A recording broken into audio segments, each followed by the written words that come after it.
21 साल का दिलीप शहर में पढ़ाई करने आया था ताकि अपने माँ बाप के सपने को साकार कर सके।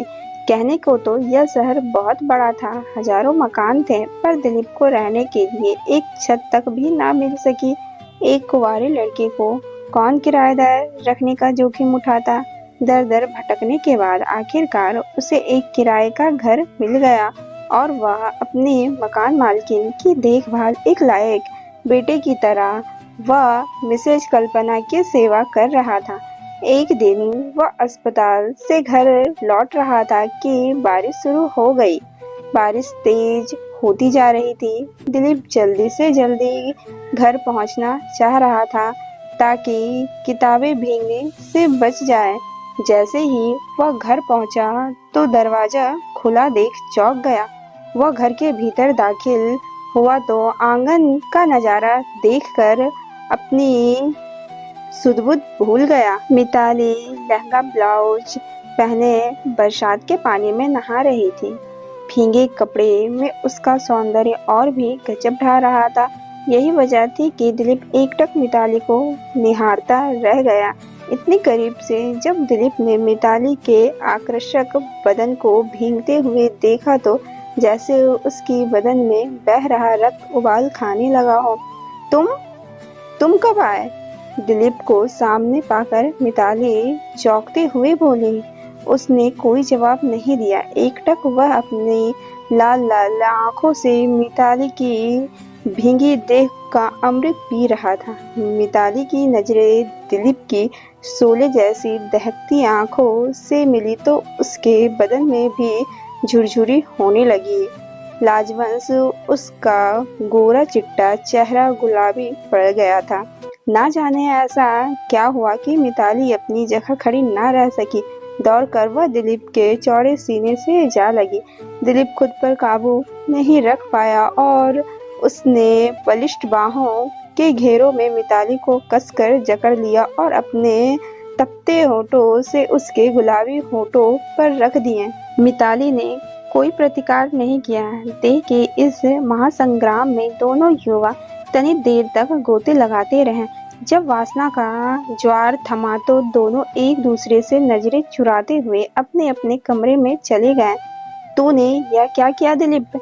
जिस औरत ने तुझे बेटा समझकर अपने घर में रखा, उसी घर की बहू के जिस्म पर तूने डाका डाल दिया। दिलीप अपने ही सवालों में उलझ गया। पहल मैंने कहा कि मिताली खुद ही मेरी बाहों में आकर समा गई तो मैं क्या करता। प्यार के उफान के आगे अच्छे बुरे का सवाल ही कहाँ रह जाता है। दिलीप ने मानो अपना पक्ष रखा। उधर मिताली अभी भी सामान्य नहीं हो पाई थी। आज एक अनजान पुरुष के संग में उसे अल्प काल्पनिक सुख की प्राप्ति हुई थी। ऐसा आनंद तो उसे आज तक उसका कारोबारी पति भी नहीं दे पाया था। उसने विचारों को झटका और कपड़े बदल लिए। फिर चाय बनाई और ट्रे में एक कप रखकर दिलीप को देने चली गई। दिलीप सोने की तैयारी में था। मिताली को सामने खड़ा पाकर वह हड़बड़ा गया। लो चाय पी लो। पानी में इतनी देर भीगने के बाद चाय पीना ठीक रहता है। मिताली ने कप आगे बढ़ाते हुए मुस्कुराकर दिया। सचमुच चाय अच्छी बनी थी। रात के खाने में मिताली ने उसकी मनपसंद करेले की सब्जी बनाई थी। ना जाने कैसे मिताली को उसकी पसंद नापसंद का पता चल गया था। यहाँ तक कि दाल सब्जी मिठाई में उसे क्या क्या पसंद है उसकी बाकायदा लिस्ट मिताली ने बना रखी थी। एक रात वह दूध का गिलास लेकर कमरे में आ गई। दिलीप को गर्मी लग रही थी। उसने ज्यादातर कपड़े खोल रखे थे। अचानक मिताली को सामने पाकर उसने तौलिया उठा लिया। यह देखकर मिताली जोर से हंस पड़ी। मधुर और मीठी हंसी कानों में मिश्री घोल रही थी।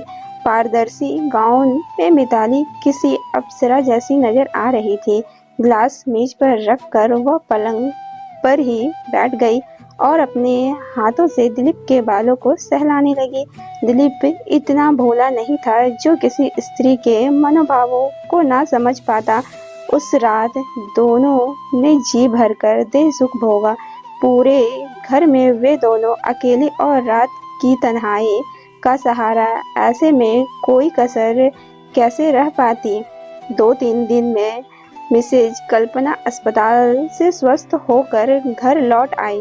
बेटा, तू तो मेरा सगे बेटे से भी बढ़कर निकला। अपनी सेवा से खुश मिसेस कल्पना ने उसे ढेरों आशीष दे डाली।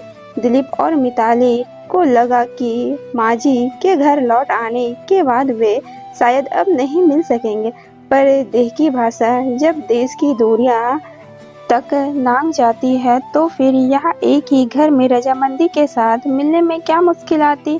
अब तो हालत यह थी कि जब दिल करता दिलीप मिताली को अपने कमरे में बुला लेता और उसके साथ देह की तृष्णा पूरी करता। उधर मिताली भी इस सुख का उपभोग करने में पीछे नहीं थी। पति की अनुपस्थिति में किसी युवा स्त्री की देह जो सुख चाहती है, दिलीप वह सुख मिताली को प्रदान कर रहा था।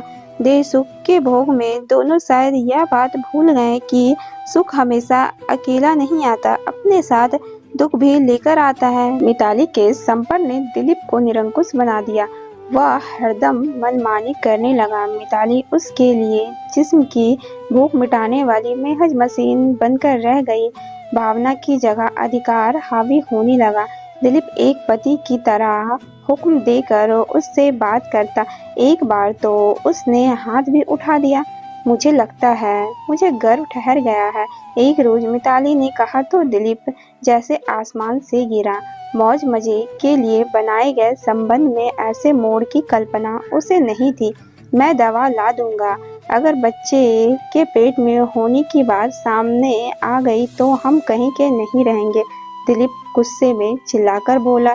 इस बार तो गोलियों से बात बन गई, पर गर्व ठहरने का डर हमेशा बना रहा। अब उनके मिलने में वह पहले जैसी गर्माहट भी नहीं रह गई थी। दोनों के लिए संबंध बोझ में तब्दील हो चुका था।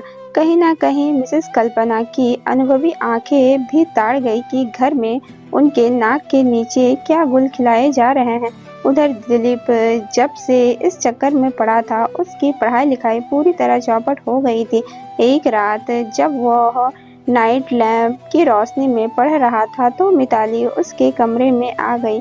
उसने लैंप का स्विच ऑफ किया तो दिलीप चीख पड़ा, यह क्या तमाशा है, जाकर अपना काम करो और मुझे पढ़ने दो। मिताली यह सुनकर हक्की बक्की रह गई। उसे पहली बार महसूस हुआ कि पति की गैर मौजूदगी में किसी गैर मर्द के साथ संबंध बनाकर उसने कितनी बड़ी भूल की है। नहीं, अब वह इस दलदल में और नहीं गिरेगी। जो होना था हो गया।